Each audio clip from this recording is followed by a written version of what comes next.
Ready to win the day in sports? I know you are. Welcome to Fantasy Sports Daily, powered by FantasyGuru.com, Monday through Friday, noon to 1 p.m. Eastern. I'm Justin Fensterman, and let's break everything down from a fantasy sports perspective.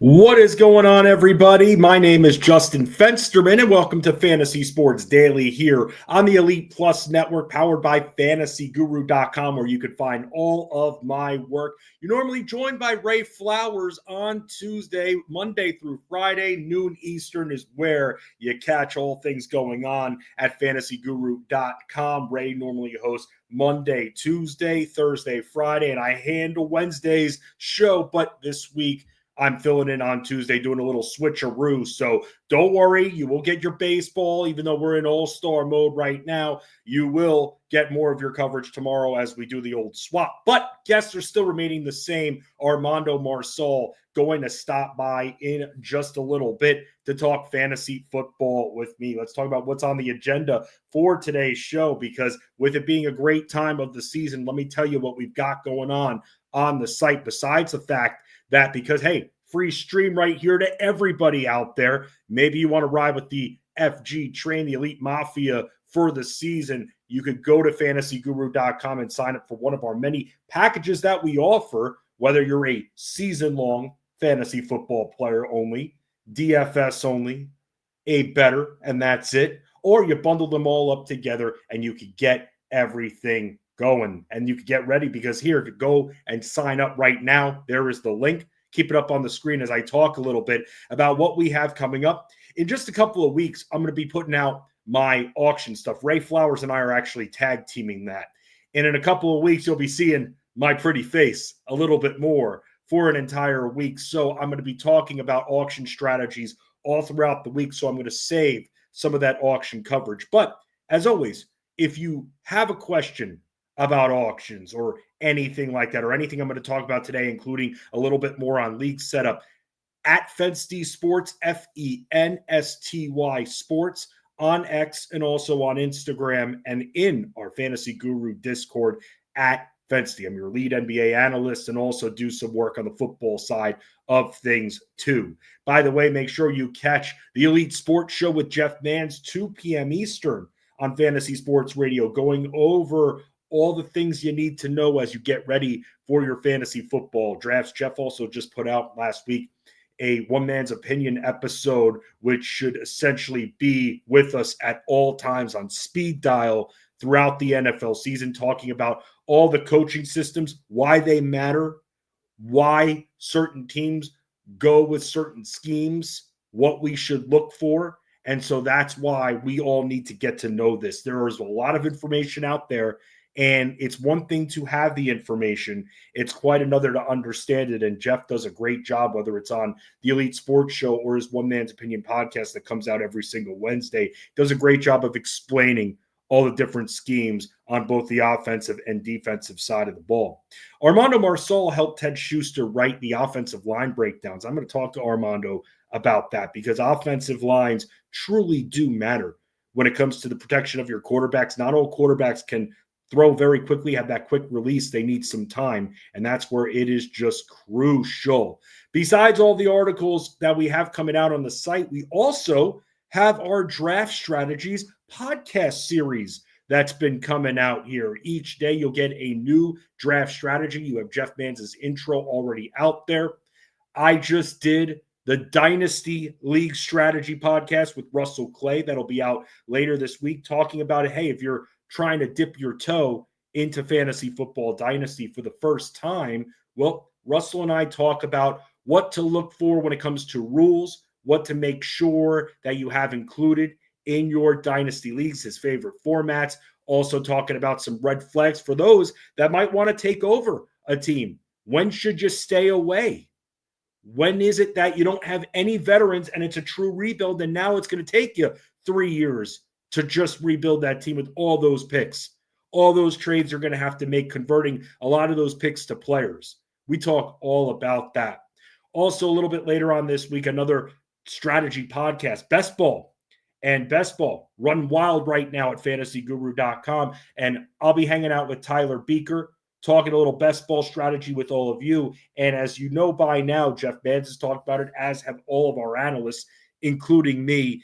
We have, once again, a partnership with Drafters. So that is where some play at different places for best ball. But for those that are looking to get their draft itch, and it's not just best ball. And yes, there are different strategies when it comes to best ball versus redraft leagues. I understand that. But at the same time, just doing these drafts gets you in a great headspace.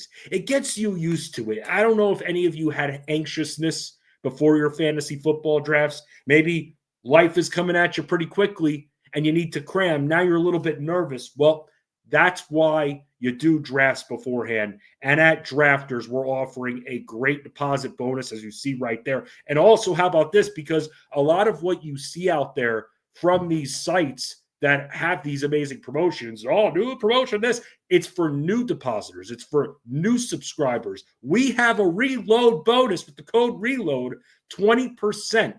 That's what we're looking at. So if you're already part of Drafters, you use that code RELOAD, and it'll get you a nice little match percentage right there too, which I think is huge, and it shows a commitment from Drafters to their subscribers in our partnership here at fantasyguru.com. So when I talk with Tyler about best ball strategy, we're going to be using Drafters as a backboard. Drafters.com. Make sure you go there right now and get going with best ball. Remember, set it and forget it. That's what it's all about. But remember, it's about just getting that experience. And yeah, you can do mock drafts and whatnot, but this is a great way for you to have a little bit of skin in the game. And you don't have to do much else after just drafting the team.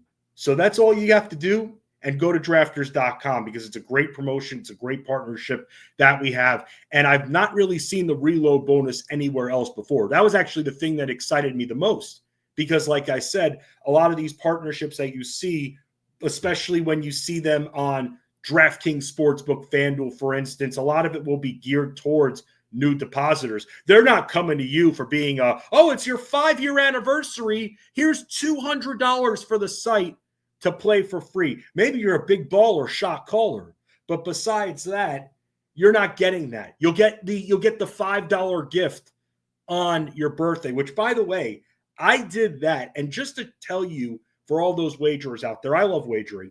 I mainly wager on basketball, as you know, from fantasyguru.com. I put in over 5, maybe close to 600 bets throughout the regular season and the NBA playoffs. But I also do like betting on football and a little bit of baseball too, but right around the Super Bowl, my birthday was right around the Super Bowl, and I had just made a money transfer and everything like that. I'm not some major crazy better. I'm not putting $100 on some games like a lot of you, not a lot. Some of you are in Discord. So I had a $5 free birthday bet, and I said, you know what? It's a Super Bowl. I don't want to bet it on the coin toss. Let's bet Jalen Hurts scores the first touchdown of the game. Great odds. Boom. Immediately turned that $5 into $45. And I slowly started building it up. I didn't just go, I have $45. Let's put it all out there, try to double up.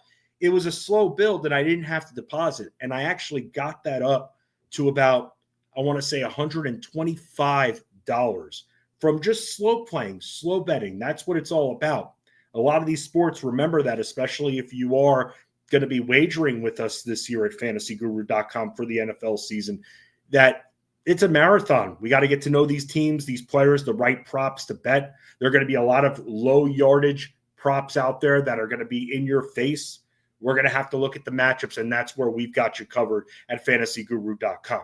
A lot of bets that you have to choose from with a lot of explanations. We do a great job on the site at explaining our process, which should help you develop your own process for betting. I've been saying this for a long time, and I'll keep saying it, that you learning the process is just as important as us giving you plays and making suggestions. That's how you learn. That's how you win.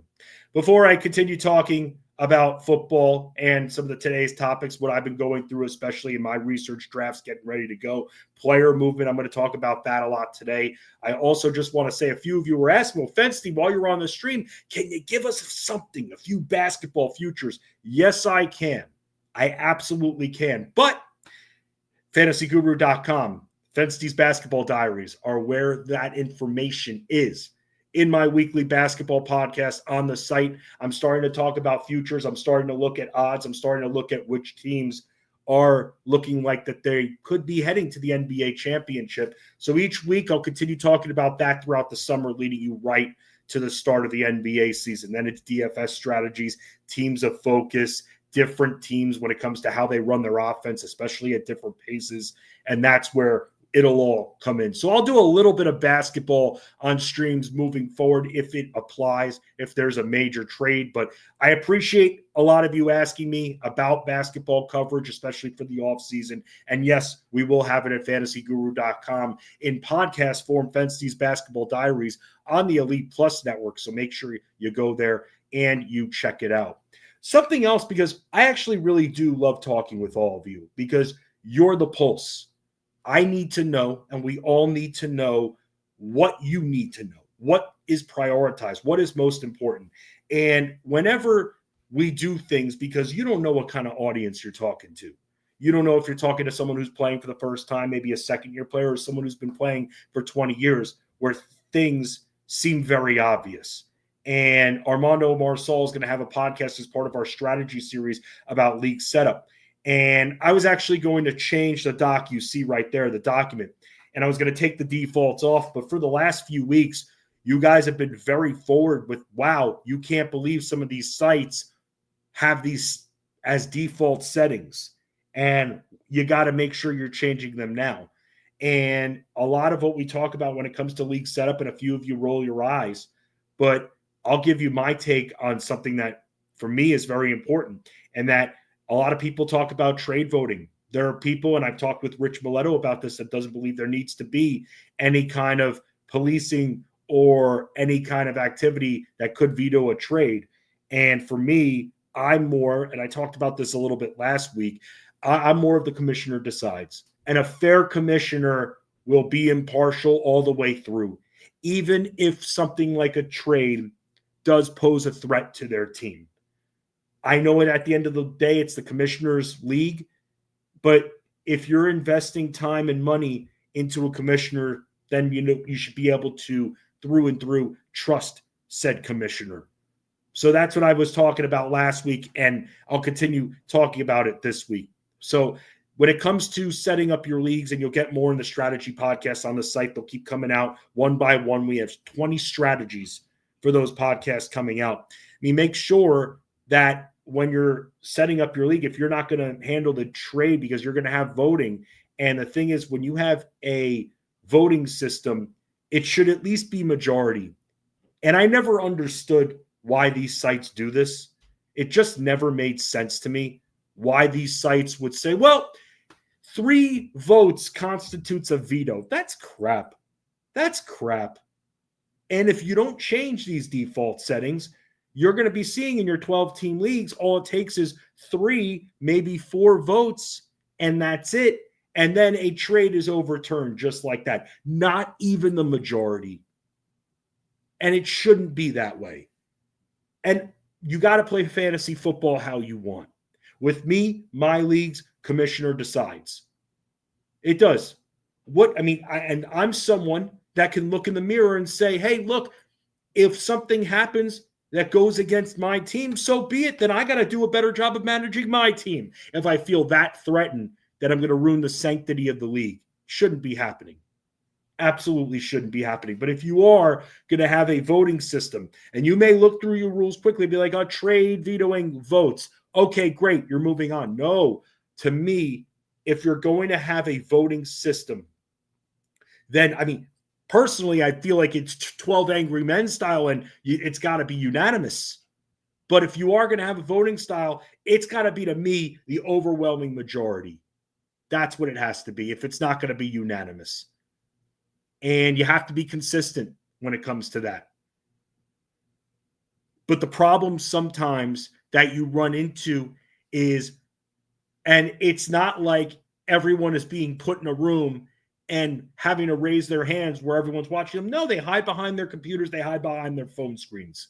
That's what they do. They can vote down that trade just because they want to. They want to. It could be a pretty even logical trade, but a trade that makes, let's say, the 4th place or 3rd place team better, you're going to have people voting down that trade just because. Just because. And that ruins the integrity of leagues. I've seen it happen. It's disgusting. And it's my job as an analyst, besides telling you, oh, here's your sleeper of the day, it's my job as an analyst to make sure that before we talk about the players themselves and how the draft is executed, we have to talk about how the league is being executed. We have to talk about these things so that you're not sitting there feeling all sorry for yourselves because you're in your draft room and you didn't change it to 3 wide receivers starting instead of 2. And you're telling your league that, oh, the whole time, you can't change it after that. That draft room opens up, you're done. You're finished. This stuff is important. If you want to start 2 wide receivers, that's fine. But I find a lot of casual players, they want 3. So you got to make sure you're looking at this stuff. And that's why, for me, if you are going to do trade voting as opposed to the commissioner deciding, and trust me, one time, I'll tell you all a story.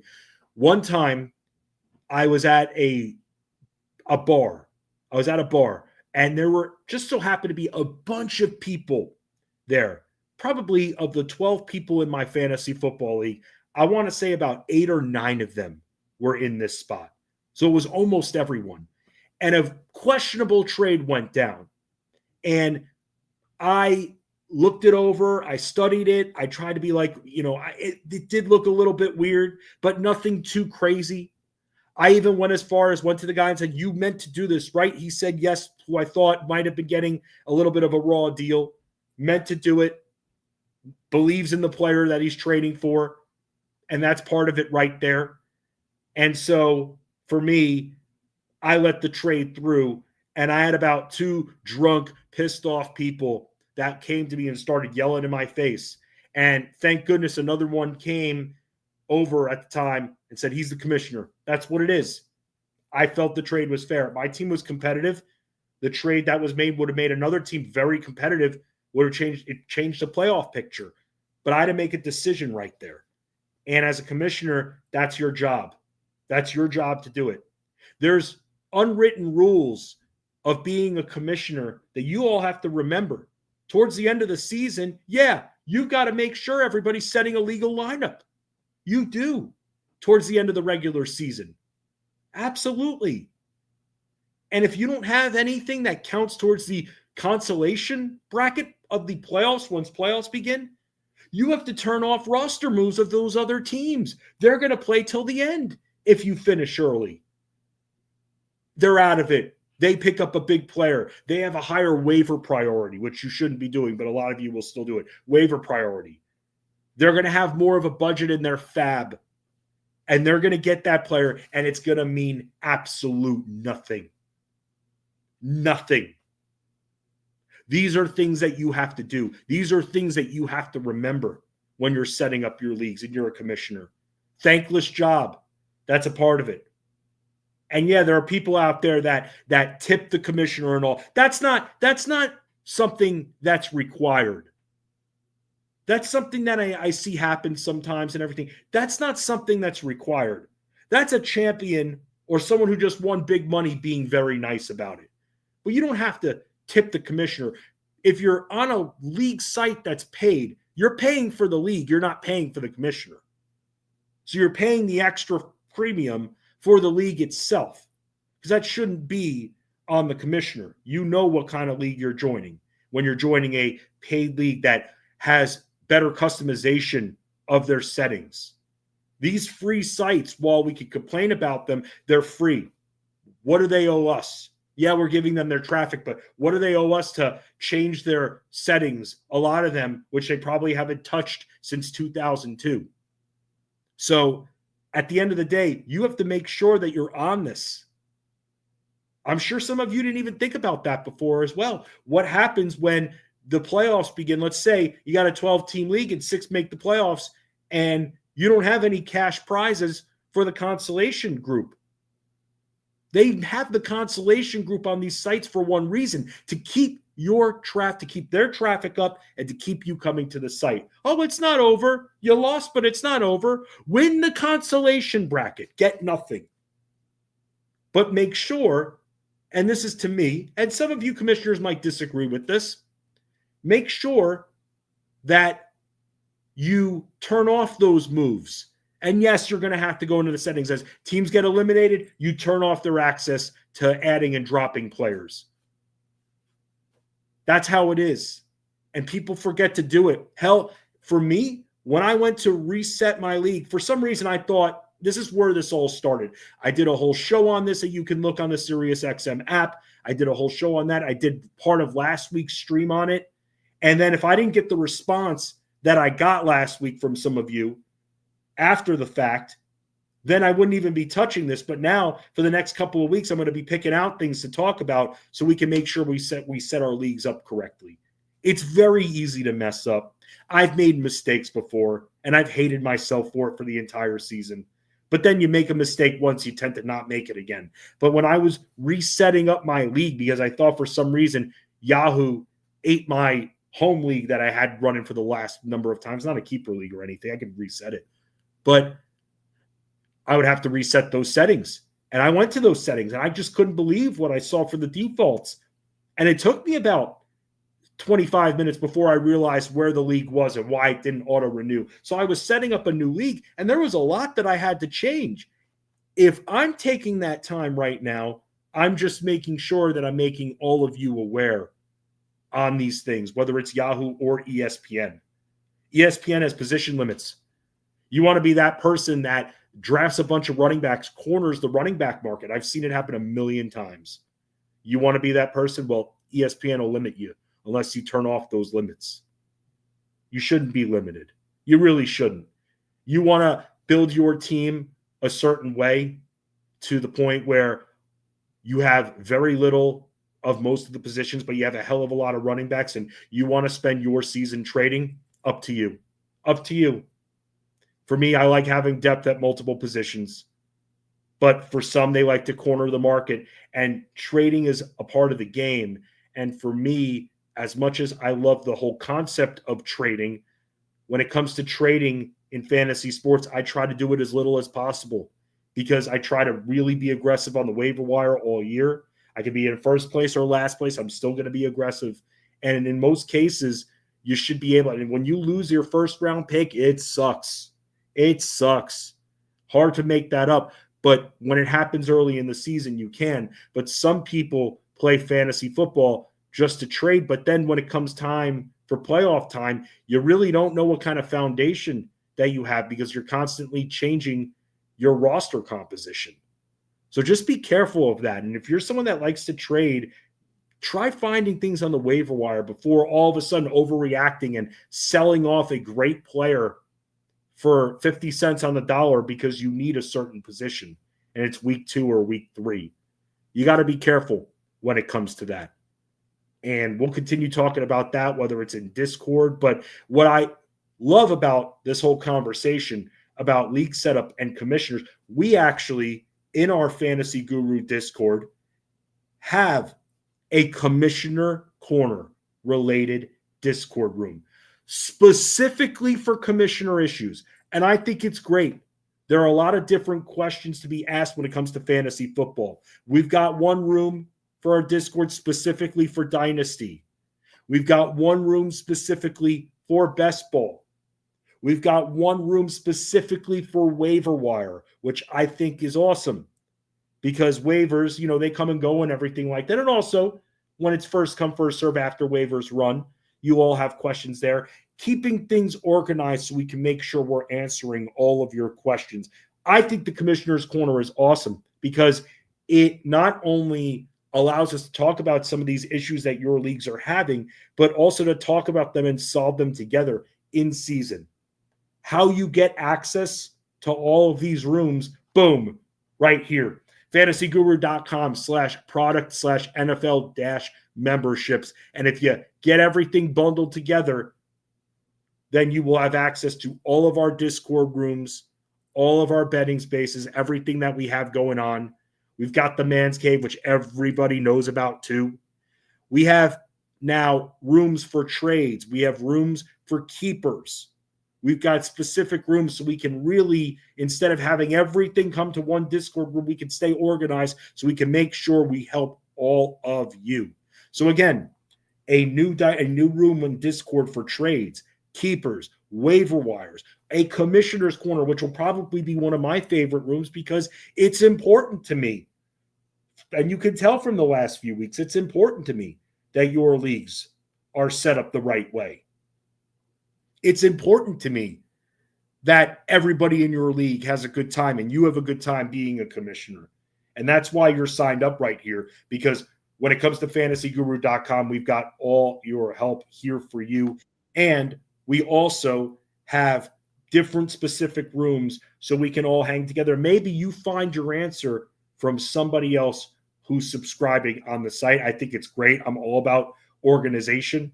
There's a lot that goes into these seasons, and we'll be able to deal with each one of your issues, whether it's waiver pickups or something that's going on. There's shadiness going on in your league. That's a big one right there. Shadiness in your fantasy league, because then maybe somebody else had a similar issue. You could find out how they handled it. I knew of one person one time who ended up not getting paid for his league because the commissioner decided, well, he didn't get entry fees beforehand, didn't want to put in the effort to get the entry fees, and then tells the winner, my friend, that, oh, it's a free league now. Bull crap. That's some bull crap right there. Why? That room, Commissioner's Corner, that's where we sift through the BS right there. This stuff means so much to me. And when people try to game the system in fantasy football, it pisses me the hell off. You know who doesn't piss me the hell off? My guest of the day, and you see him every single Tuesday on this show with Ray Flowers. It's Armando Marsal from fantasyguru.com. What's going on, Armando? I'm not trying to bring the negative vibes, but people who are bad commissioners and shady really ruin the fun for all of us in this great game of fantasy football.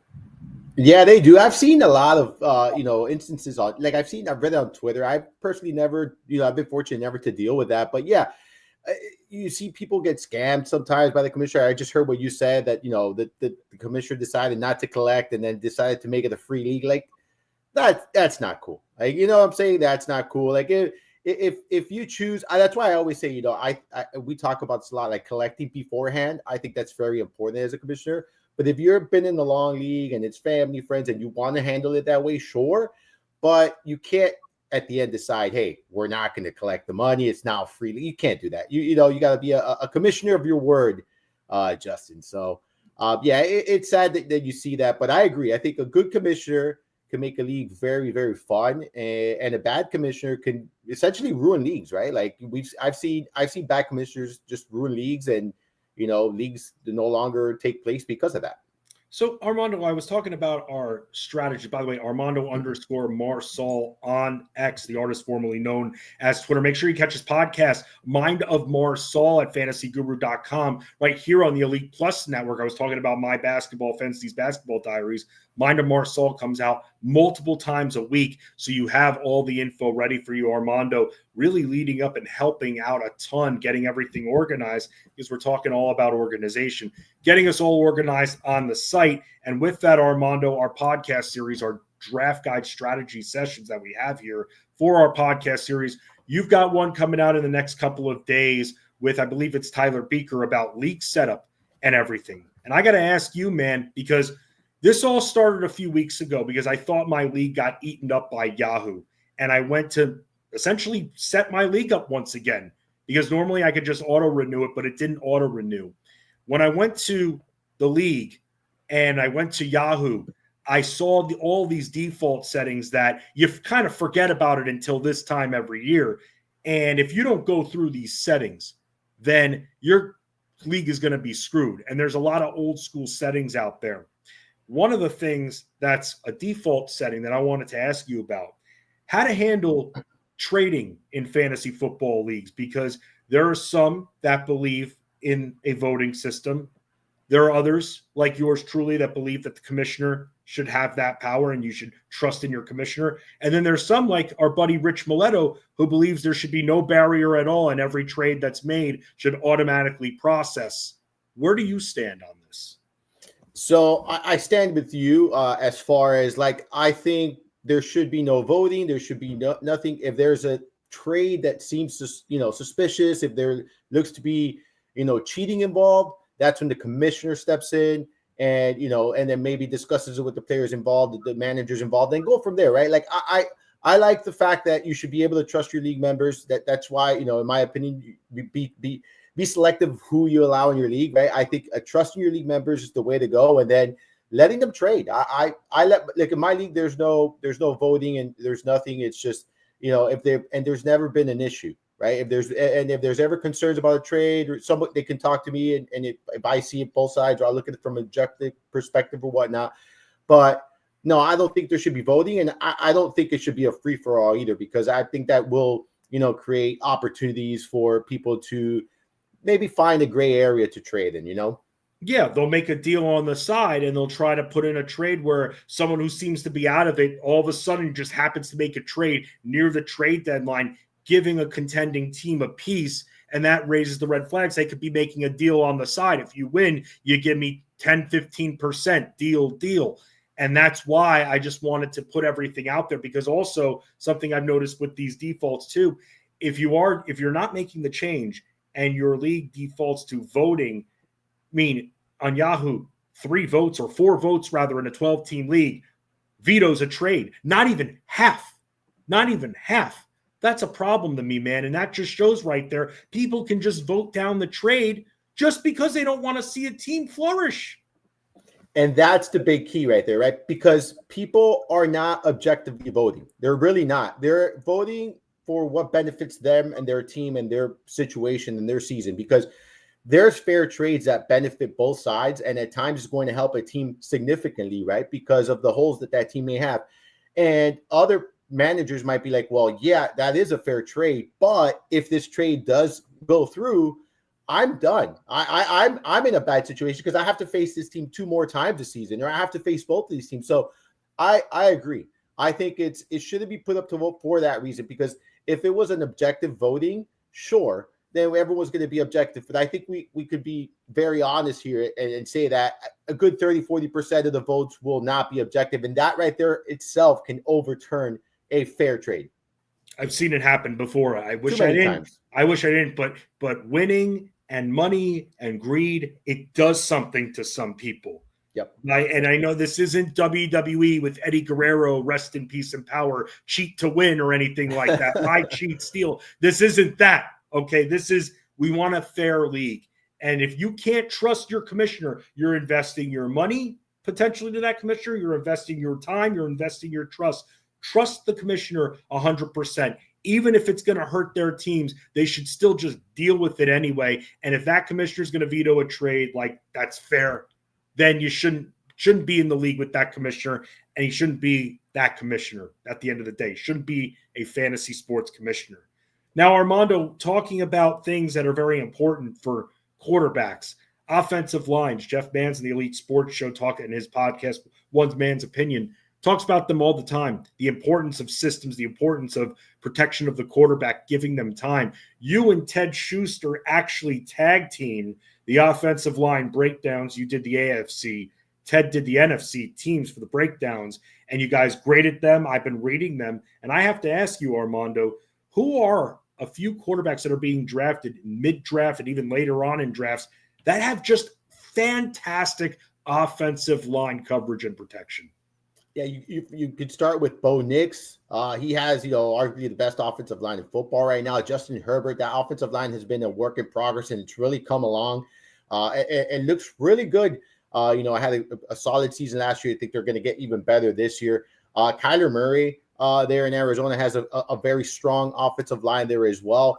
And then you got, obviously Jared Goff. He's being drafted a little bit later as well. He also has a good offensive line. I know they lost a key piece this offseason, but still a very strong unit there. And then some of the big guns too have really good offensive line. I don't think that should be overlooked. Jalen Hurts, Josh Allen, Lamar Jackson, all really have strong offensive lines. So we looked at some of the, of the mid-tier guys, but some of these high drafted guys also have really strong lines there. When you see a team, because especially when you're as knee deep into the coverage as you are, when you see a team with a weak offensive line, does it automatically turn you off to the quarterback, especially with how deep you're going within your content and coverage? It's very dependent on the quarterback, because we've seen really good quarterbacks still find success. Like Joe Burrow has really never had a strong offensive line. They've been trying to get him an offensive line, but he's really never had an incredibly strong offensive line. And there's also been some seasons where they have solid units, but there's injuries. Yet he still manages to find a way to produce. But you do see him in a lot of stress, right? Like he's back there running around, like he gets hit a lot. There's now the possibility of injuries because of that. So you are taking some risk. But for me, it's really dependent on the quarterback. I look at some of the worst, offensive lines right now. You look at the Dolphins, and you look at Tua, and you look at his history of injuries. Like that is a concern. If you're investing in Tua, you have to be very concerned. It's a really bad offensive line. The Giants, you look at their situation, not a great offensive line. The Titans, they have a young quarterback, a rookie quarterback, Cam Moore. Like how is he going to handle that pressure? So those are just things I'd be looking into.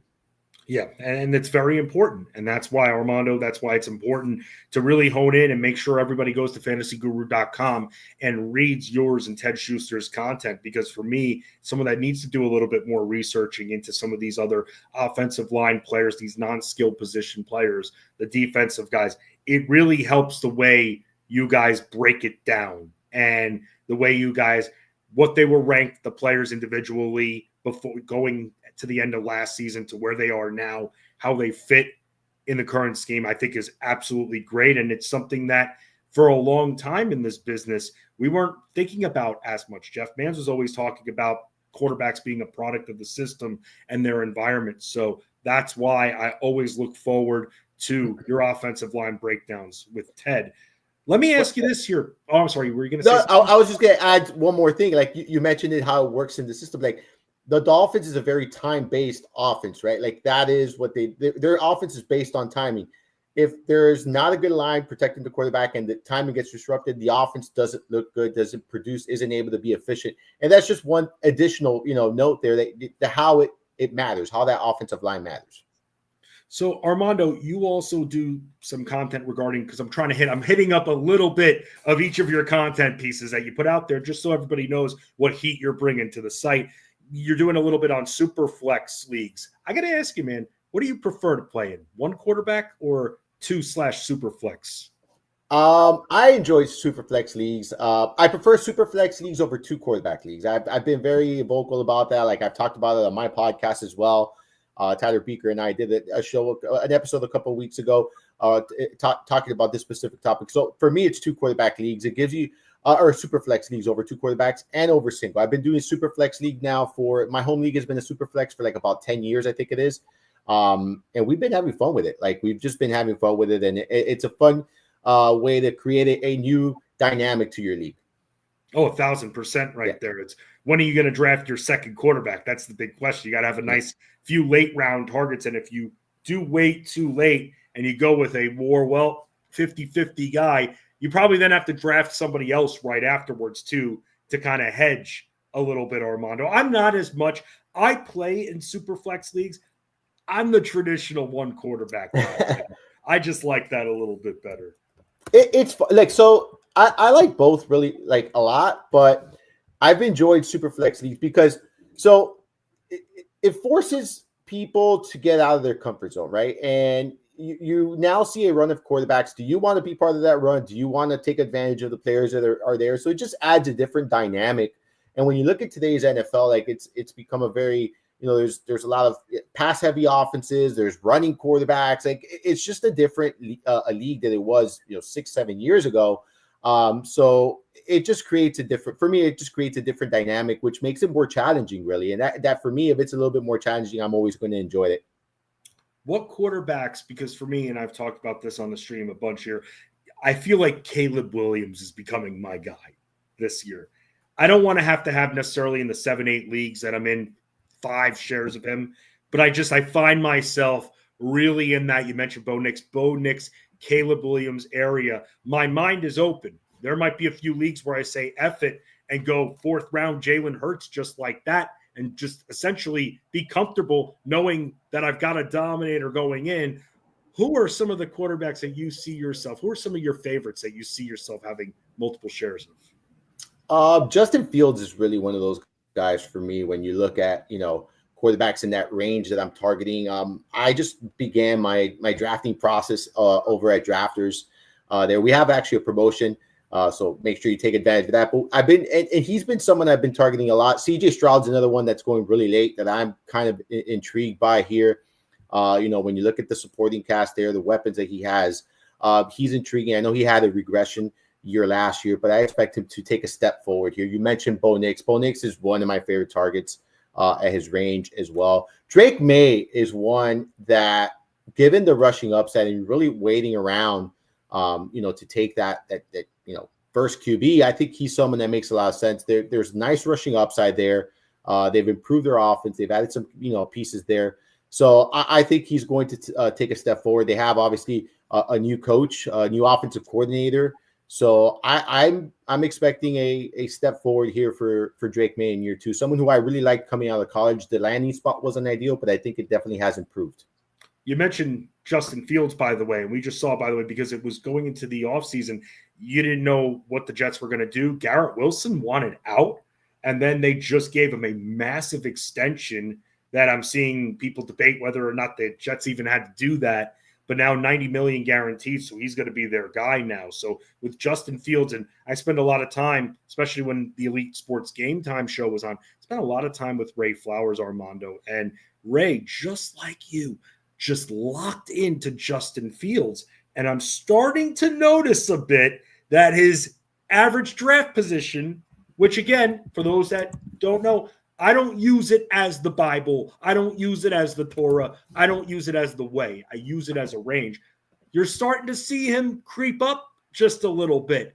And I'm starting to wonder if by, I don't know, this time next month, or maybe in a month and a half from now, where we're in the final couple of weeks of drafting, if we're even going to get this guy, if we can wait for the 9th round or in 12-team leagues, we might have to hit on him in the 8th round. I think you could see a spike in his ADP. I do believe that. I mean, you look at it right now, he's going off, and this is best ball. So he's coming off the board QB 10 in round 9, like you mentioned. And I use that ADP because that's where there's going to be more activity in drafting right now. And I think that's a fair price for him. I think that you could see him going a round or 2 up. I wouldn't be surprised to see him in the back end of round 7 for, in round 8 you mentioned. I could see that happening. Look, you could, what he's capable of doing, right? And if I pulled up the numbers here and you look at his numbers, like he's averaged over 20 fantasy points per game twice in his career. Like that's significant numbers. His rushing ability gives him a very nice floor in addition to an incredible ceiling. And you're not paying the elite price tag. I'm not saying he's an elite quarterback, but you're not paying an elite price tag. I kind of was targeting Joe Burrow in this range a lot last season, and it worked out. And I kind of feel like this is where you're taking a QB, a quarterback that's being drafted as QB 10 that has top 5, top 6 potential, just given his rushing upside. And again, you have Garrett Wilson there. You have a stable of backs, with Hall, who I think is kind of being overlooked as well this season, with Braylon Allen. It's a decent supporting cast here for him. So I like it here for Justin Fields. When you're looking at the quarterback spot here, if you're looking, because again, you're more of a super flex player, when you look beyond Justin Fields, I mean, are there a few other quarterbacks that you like going at the end? Because I'll say this, I feel like when talking to the Elite Mafia and our analysts that we have on site, there's definitely some excitement surrounding Trevor Lawrence going into this year. I like Trevor Lawrence. I've always been big on Trevor Lawrence. I've been wrong about him a couple of times already, obviously. But I do think the potential's there. I like the addition of the new coach there, Liam Cohen. I think he's going to help him, kind of take that step forward that we've been waiting for. You have a pretty good supporting cast there in Jacksonville as well. Just someone who has flashed the potential, but just hasn't been able to put it together in one entire season. Hopefully this is the season.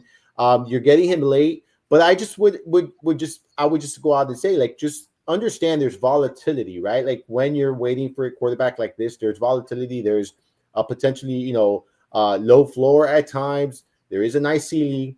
It's just a matter of do you want that as your QB2 if you're taking that kind of risk with your QB1 as well. So it's just a matter of pairing up your quarterbacks of which one you want. If you're getting a Goff who gives you a solidified floor and you want to take some volatility with Lawrence, sure. But that's the way I would do my QB pairing if you're taking it like that. But yeah, there are some guys going very late. Like JJ McCarthy is a very interesting guy in a super flex format. I think that you look at Kevin O'Connell, he's done phenomenal with quarterbacks there. Kirk Cousins, playing lights out when he was in Minnesota. We saw what Sam Darnold was able to do last year in Minnesota. You look at the supporting cast here. Minnesota's arguably, one of the more solidified units there is. You have one of the best receivers in football. You have a good tight end. You have multiple running backs that can, handle the workload there. Addison, we have to see what happens with his off the field issues, but he's someone that's very talented. So you have a great coach, I think expectations are pretty high for this young man, given that they were willing to let Sam Darnold walk away. So he's someone that, for me, in this kind of format, if you're really, really waiting around Fensty, he stands out to me as a very strong option. Any love for Matthew Stafford at all? Yes. Okay. Yes. Thank you. I feel like I was the only one, and I didn't understand why. Everyone that I've asked, nobody, and I'm not talking about waiting for him as a QB1 unless you're really trying to be like a cowboy like that. I'm talking in a 2 quarterback or even a super flex form, because again, he's got weapons to throw to. I feel like I'm one of the few that's really excited about Davante Adams being there in LA, Stafford being there with him. That he'll sling the rock as much as possible. He'll have to throw in games. He's a vet. He'll know how to get out of jams. I just think with Puka and Adams there, it's so appealing, and I feel like nobody even really wants to give him a look, Stafford. For me, I took him as my 3rd quarterback in the Scott Fishbowl. I think it was this morning or last night. My last pick, that's who it was. And what I don't understand is we're drafting Nakua in round 1. We're drafting Davante Adams as a top 20 receiver. So you're talking about 2 top 20 receivers, and the quarterback is not going to have a big year, or at least a really solid year. I've never understood that kind of drafting. I think Matt Stafford, look, obviously, he's no longer in his peak of his career. He's at the tail end of his career. He's older. I get all that, but he can still produce as a QB2. I think a pretty solid QB2. You add the weapon. I think Adams adds it's an improvement from Cooper Kupp, in my opinion, even at this stage of his career. It's an improvement for Cooper Kupp. It's a very good compliment to Nakua, actually. So for me, you have a good run game there. You have a really good coach. I don't see how Matthew Stafford, doesn't have a solid season if he stays healthy. Assuming he stays healthy, I think he could be a top 24 quarterback, and you're taking him as your QB2 really late in these formats. So I agree with you, man. I like him a lot. There's legit, and you could tell me if I'm wrong here, I feel like there's legit zero excitement surrounding the Rams. Puka is going too high for really people to like. People still take him, but that's what I think is a little too rich for my blood. And also, yes, there is some health concerns there. Davante Adams, I know he's a seasoned vet at this point, so he's not that flashy guy anymore. But still, with the mess and the drama that he was dealing with on and off the field when it came to both the Raiders and then the Jets, the guy still put up, Armando, like 8 touchdowns and over 1,000 receiving yards, considering the mess and the drama he was dealing with. You said it. He's still got some juice left in the tank. And then Kyren Williams, it's almost everybody's just waiting on, is he going to miss 5 games or not this year? And I can't play that way, man. He proved himself, but there's really no excitement about this team, it seems like. Yeah, I honestly, I'm very bullish on Adams. I'm drafting him very aggressively. Nakua is the one that I kind of just prefer him in the second round, if we're being honest. It's just one of those things. I look at some of the other receivers going in that first round that I feel a little bit more comfortable with. But I have no problems with him in the first round. He's obviously a proven player who, when healthy, can be very productive, has a significant ceiling. So you know what you're going to get out of him. The volume is going to be there. The opportunities are going to be there. You're talking about upwards of 25% target share you're going to get here. We know that everything is going to be condensed in the passing game to Adams and Nakua. So there shouldn't be an issue. So, yeah, I agree. I mean, look, like you mentioned, I'm not taking Matthew Stafford as my QB1. I'm Right. not comfortable doing that. But if you look at the PPR points per game for, since 2019, 2, 24, 11, 32, 19, 29. You look last year and there was a lot of injuries there. Like there was some issues in the off. I think you're looking at what if he's top 20 in PPR points per game. I think you're getting a good return on investment at that point, and that's what you got to see him as. Like you're looking at him as a valuable investment that you give a little bit return on your investment, and he's going to produce some decent numbers for you. And I'll tell you, all of you in one quarterback leagues, that if your quarterback goes down early on, that is someone that you're going to be able to look at as just a game manager. You need someone at that point. You got to take especially if you drafted someone early, where every week you have that 35-point dream week there, where the expectation's really 25 to 30 fantasy points based on scoring. I know all that comes into play, but if one of your high-end quarterbacks go out, you're looking for a streamer, someone that can just get you to that 20-point mark, which to me is good enough when you're in a situation like that without having to trade half your team. Matthew Stafford, I know Armando is going to be someone, unless he absolutely sucks and he's completely washed after we see a number of games, Matthew Stafford's going to be someone that even if I need to stream him for a week, I'd be comfortable doing so. 100%. I actually, while you were saying that, I have the QB cheat sheet, and I just wanted to make sure I had my facts are straight. If you go look at the QB cheat sheet that I put together, and this is really geared towards when bye weeks, who to plug in. Matthew Stafford is available. I have him in just about every week as a viable, all right, as one of the top options as a plug and play for your bye weeks when needed, right? Like that is. So because I know he's not going to be drafted in most single quarterback leagues. He's going to be available, and I have him as a top option most weeks as a bye week fill-in. So that I think very highly of him, like you.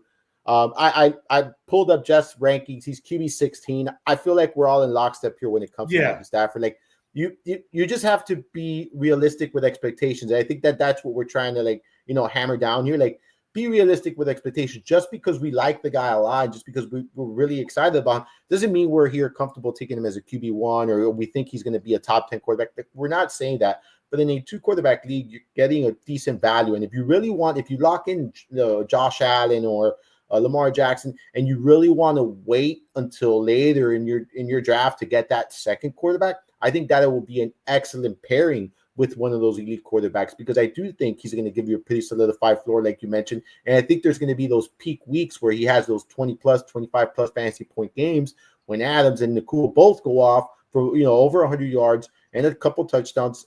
You're going to see that a couple times this season. Well, and check this out too, because his personal bye week's week 8. So now you don't have to worry about him being out for playoff weeks, but right around the time where it's clinching time in weeks 13 and even week 14, around that area, he's facing Tampa in week 12, Carolina, Arizona, Detroit. In 3 of those 4 games, he's going to have to throw a crap ton.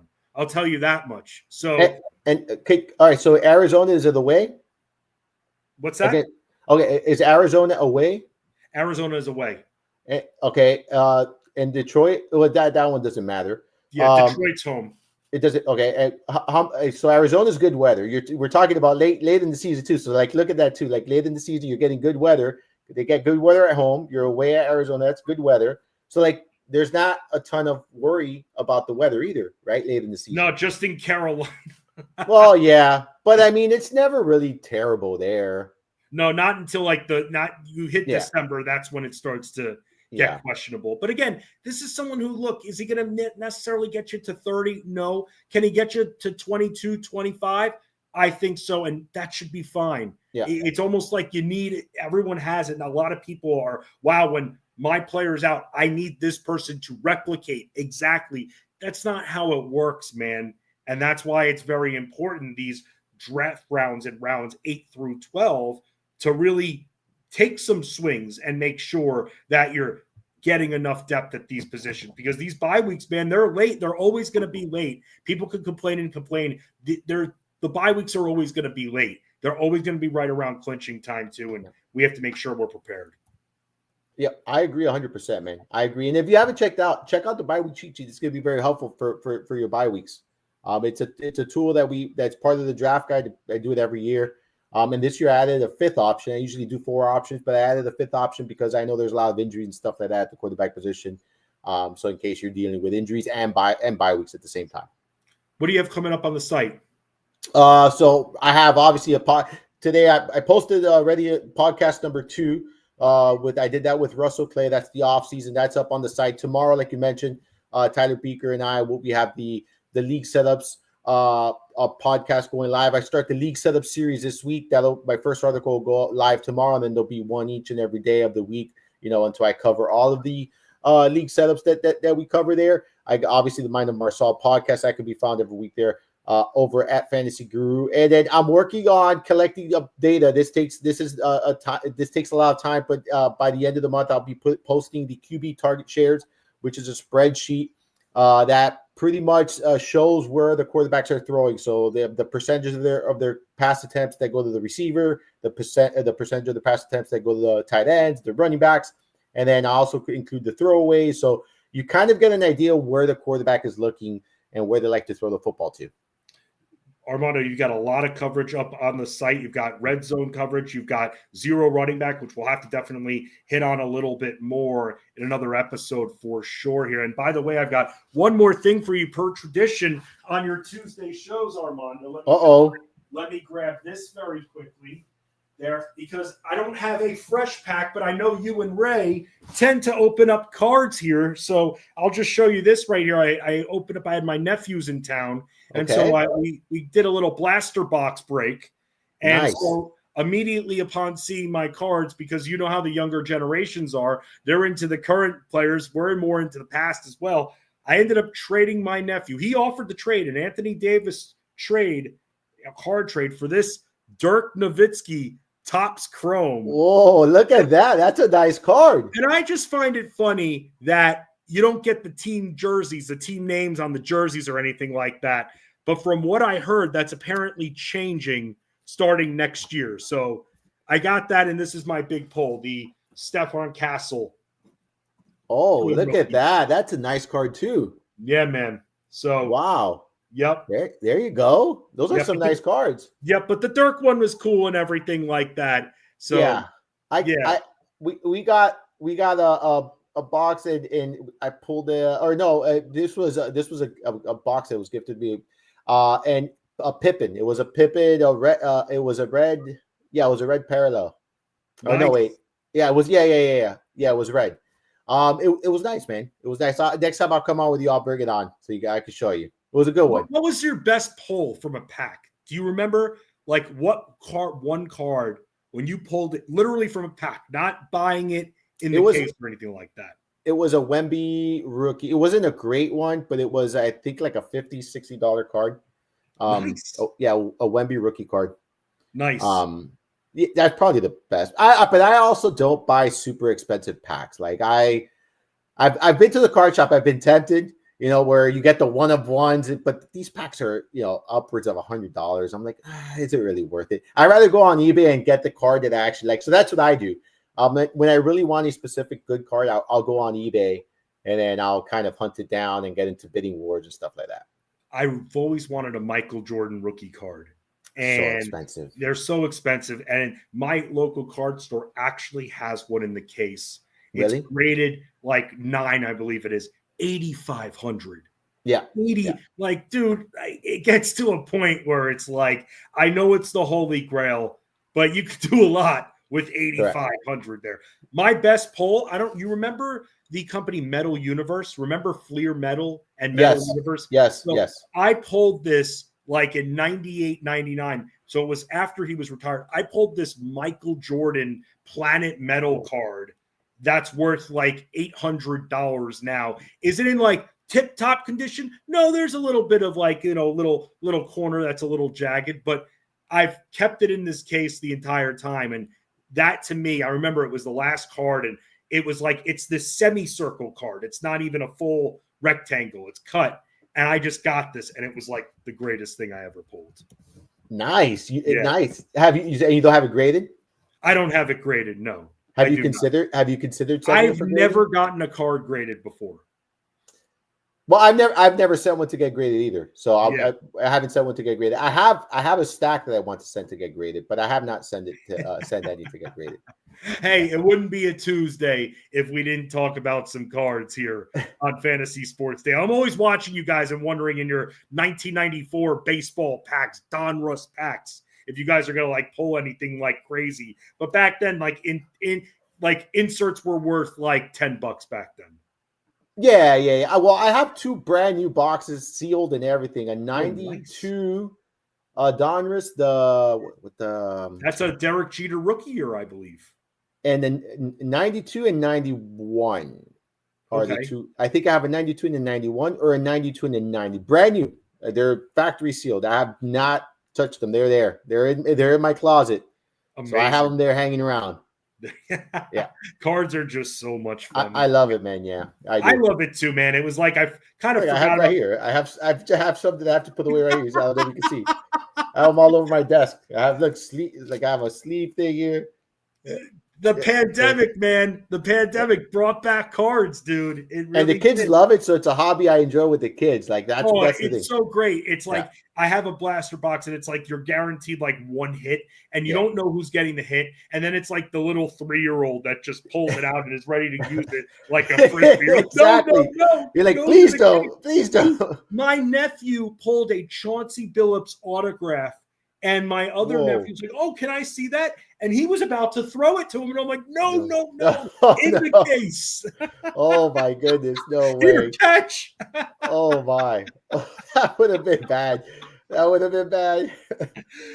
all see the link right there to sign up. We've got a bunch of different football packages you could sign up for, whether it's season-long solo, DFS, wagering, or you bundle them all up together. I've talked about the various Discord rooms. Ray Flowers will be back on tomorrow for Fantasy Sports Daily. Make sure you give Armando Marsal a follow on X at Armando_Marsal. Check out not only all of his written work, but also Mind of Marsal that comes out right here on the Elite Plus Network. I'm Justin Fensterman. I'll have another Fantasy's Basketball Diaries podcast coming out. More of our football strategy podcast coming out later this week. I have our Dynasty podcast I talked about a little bit earlier with Russell Clay. That'll be coming out in a couple of days. And then with Best Ball with Tyler Beaker, that will also come out towards the end of the week. So thank you very much for hanging with us. As always, go to fantasyguru.com. It's Fantasy Sports Daily. Same time, same place, same channel right here on the Elite Plus Network, powered by the good old FG,